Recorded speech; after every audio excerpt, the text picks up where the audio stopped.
All right, welcome back. And now we're looking at FG reinvesting the gains of petroleum subsidy. And joining us via Zoom this morning from Birnin Kebbi is Ibrahim Bala Mahmood. He's a player in the downstream sector and a student of the Chartered Institute of Stock Brokers. Good morning. Good morning, madam. All right, now, first of all, what do you think about the idea of the federal government reinvesting the gains of the subsidy? The idea of federal government reinvesting the gains of the subsidy is a critical, development that needs to be looked into. And before anything, I think we have to go back to the time before the removal of the subsidy and see what quantum of finance that is available for even government to reinvest.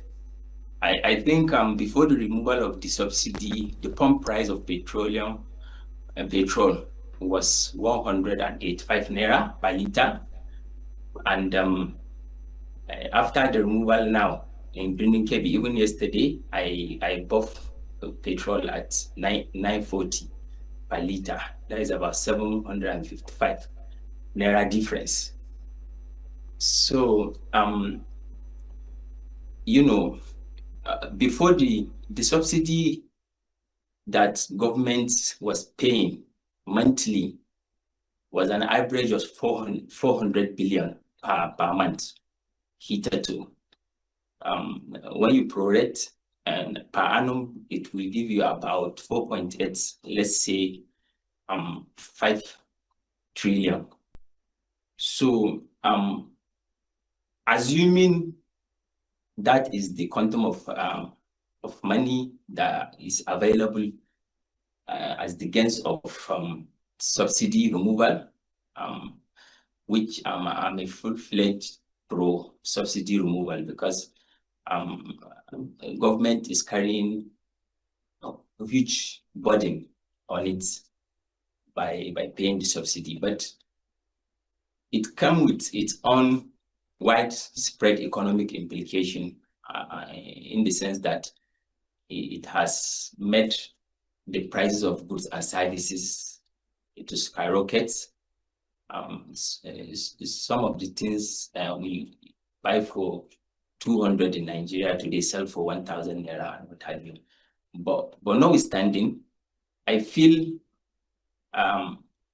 the critical areas the federal government should reinvest the subsidy gains are in areas like education and health, because in a country, those are the critical catalysts for development. Once you get those right, I think everything will fall into place. If you look at the Asian tigers, the Malaysia, Singapore, India, China, they are where they are today because of the focus and prioritization of education and health. And health is very, very important because as a nation, we need a healthy nation whereby people can carry on with their activities, and as in the level of productivity.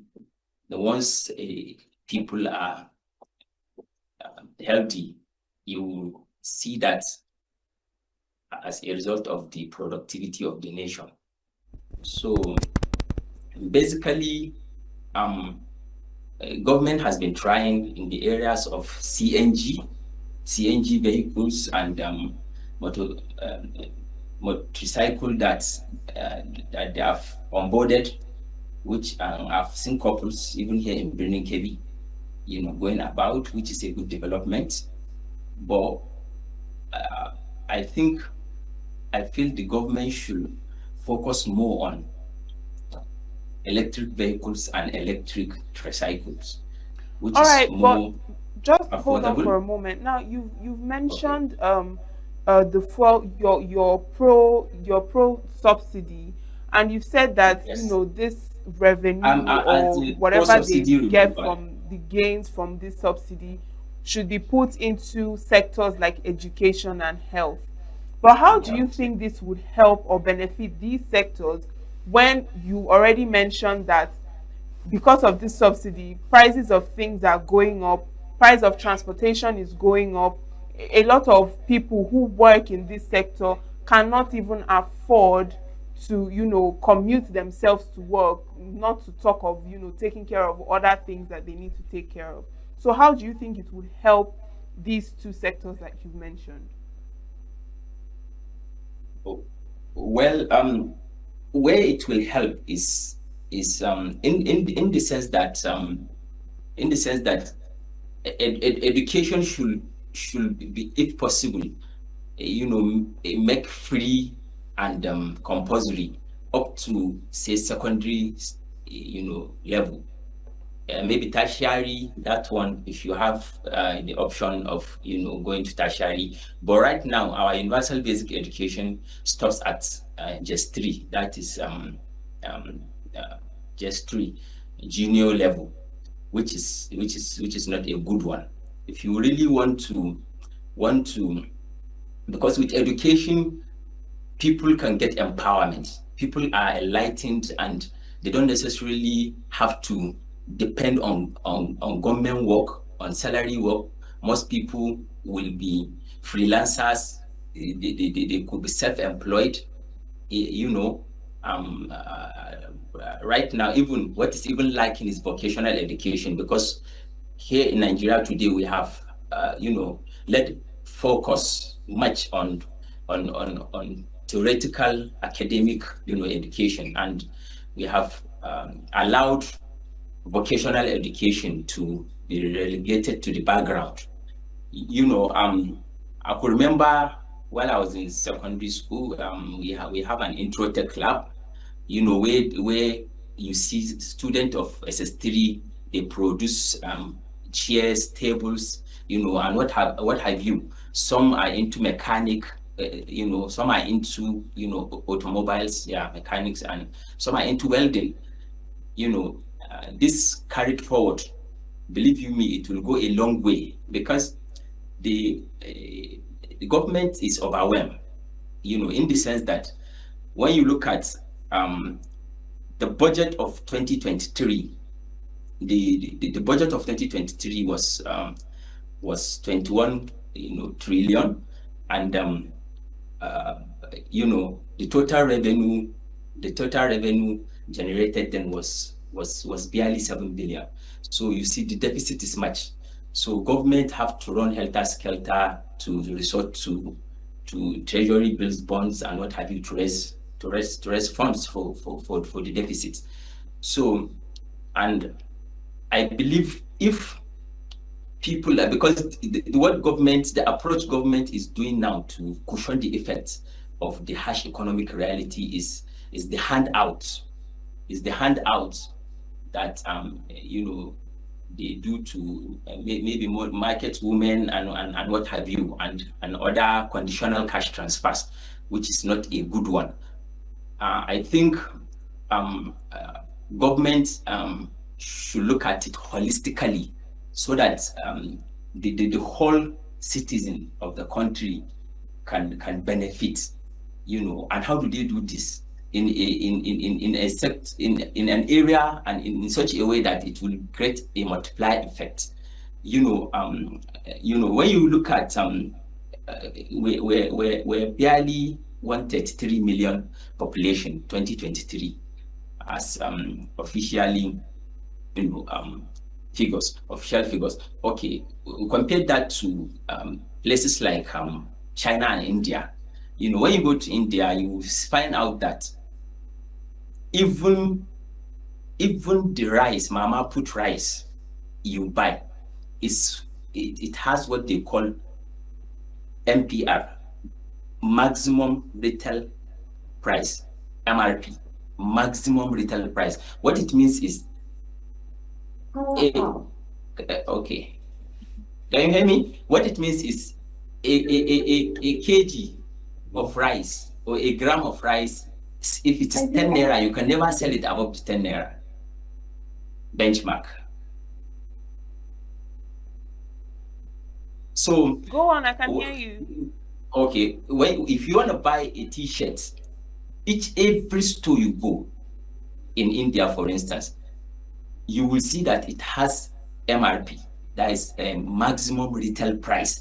So that MRP, if it is 5 naira, nobody in the whole India can sell that t-shirt for more than 5 naira. And believe you me, it controls price. And people, there's prosperity. When you go, you see people, you don't even need any angel to tell you that there's prosperity. So these are people that have population of over a billion. We here we're just blowing trumpets that we are 130 something, 150 million or what have you. But then everything boils down to planning and management. If you can manage your people well, if you can you can land them into prosperity. All right, Though so now I'm not let's look at these gains that the federal government is looking at reinvesting. Now, in your opinion, can you give us what maybe a figure or an estimate of what the gains from removing this fuel subsidy is, and if it will in any way affect or improve Nigeria's debt profile as it is? well, like I said, in economics, sometimes we tend to be aggressive, and like when you look at the 2025 budget, it's about 54, 0.99 trillion, like plus minus say 55 trillion. So, and just the presentation of the Minister for Finance, Wale Edun, his 2025 Q2, that is quarter two, June, presentation of citizen and critical stakeholders, meeting. Yeah, he made mention of federal government made a net of revenue of 6.9 trillion. So in finance, and investment, when you prorate, because in a year you have 12 calendar months. So if federal government can make actual what is on ground from January, February, March, April, that is 4 months, that is they've made 6.9 trillion, that is about 7 trillion. So when you prorate and multiply by 3, 4 times 3, that's 12. So you will now find out that the actual projection of total revenue that might accrue to federal government is 21 trillion. So, and same government has it, as a forecast that they are targeting for 1.83, I think, or thereabout, trillion for revenue generation 2025. You see, which has fallen short. So the reality is the deficit, government has to resort to other means of, floating sukuk, that is Islamic bond for road constructions and what have you, bonds, treasury bills, and capital market and mixture of money markets, to augment the shortfall. Now, like I said earlier when I started, the total money gains, annual gains that would have accrued as a gain of the subsidy removal is about plus minus 5 trillion. So this 5 trillion, believe you me, when you sink them into areas of like education and health and probably agriculture, because the last administration they really tried in the areas of agricultural interventions, but the issue is it has not impacted positively in the lives of the citizens, especially the common man, because the whole thing has been politicized. All the anchor borrowers, the rest is Now, what I want us to do in Nigeria is we should look at our country as our dear country, as our own, because we don't have any other country than this. So both the leadership and the followership should work, together hand in hand and salvage the situation, even though the followers don't have much to do, aside from their civic, duties of voting and what have you, voting the right leaders. So personally, I'm not a partisan politician. All right. But politics is, you either do it or it does you, because it is through this politics that you choose leaders that will affect, the outcome of your life. Like you said, some people are finding it very, very difficult to even come to work, and the the situation of inflation in Nigeria has progressed to what is called hyperinflation, such that today you go to market, something is 2 naira, tomorrow is 4 naira, next tomorrow is 5 naira, and the other, and it's 10 naira. Nobody is taming this, and government has a responsibility to tame this through what we call maximum retail price. Every Coca-Cola, slippers, whatever that is being sold in Nigeria, government and manufacturer association and importers and what have you should sit together and look at a way of allowing a certain appropriate profit for businesses to thrive, so that we can have this maximum retail price that other places that have almost 2 billion people are using as a means of prosperity, rather All than the right. So now, handout. from what you've said, obviously you agree that this removal of subsidy has obviously affected the citizens of the country. Now, in your opinion, what would you say that the federal government should have done or should do to cushion the effect of this subsidy removal? And then looking at this reinvesting of the gains of the subsidy, how would you say that the average Nigerian will benefit from this as well? Okay, yeah. Thank you very much for that important question. Um, you know, I feel the subsidy removal was a you know like putting the cart before the horse. Now, it's a very, very bold step. Yeah, the president has taken. We have a very, very intelligent and bold president. Whom I reserve tremendous respect for. I'm a Lagosian. I grew up in Lagos. I stay in Lagos, but my base is Kebbi State. I'm from Kebbi State.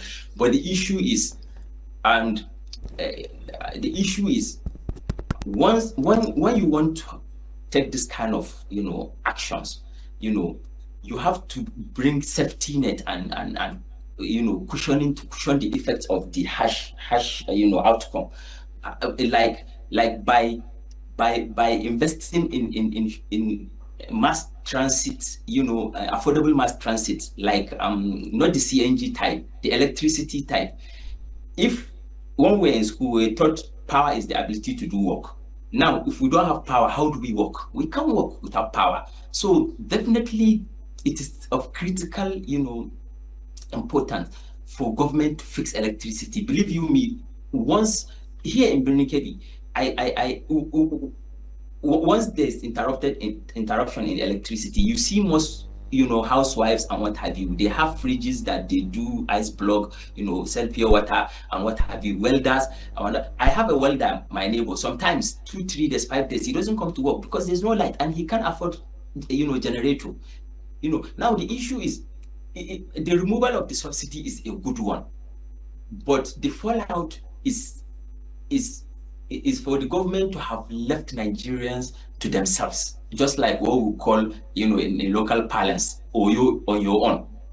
So the issue now is, government would have, because most of the cost drivers in our homes are feeding, house rents, transportation. So if because now even housing has become a mirage. Most of the houses you see, most of the politicians, they just build it and they dash their cronies and friends and what have you, and they tell you they are doing housing. Now, the government should first and foremost invest heavily in electric mass transit. Believe you me, it will go a long way, a long way. Okay, like the BRT in Lagos. The BRT in Lagos, even right now, I think BRT, you can take BRT as low as 500 naira from say Lagos Island to Oshodi, for instance. Which if you follow the normal downfall and what have you, you would have spent 1,500 naira. You see, it goes a long way. That's about 1,000 naira reduction. So imagine if Lagos, if those BRTs would have, run on electricity, which they are experimenting. I've seen few on the road that are doing that. Lagos State is doing, and I think our northern states, just like my dear state that I am proud of, should follow suit, and look into means of investment, not just borrowing, because we are overgeared.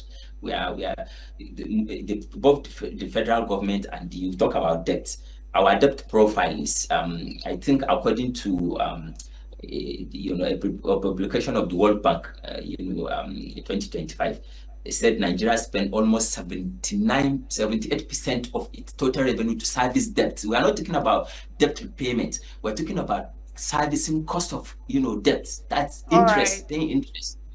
Thank you so much, Ibrahim Bala Mahmood, for your time. Unfortunately, we don't have enough time to extend this conversation, but thank you so much.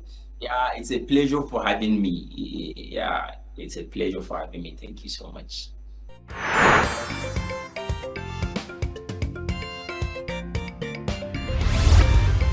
Save Nature TV, news in your pocket.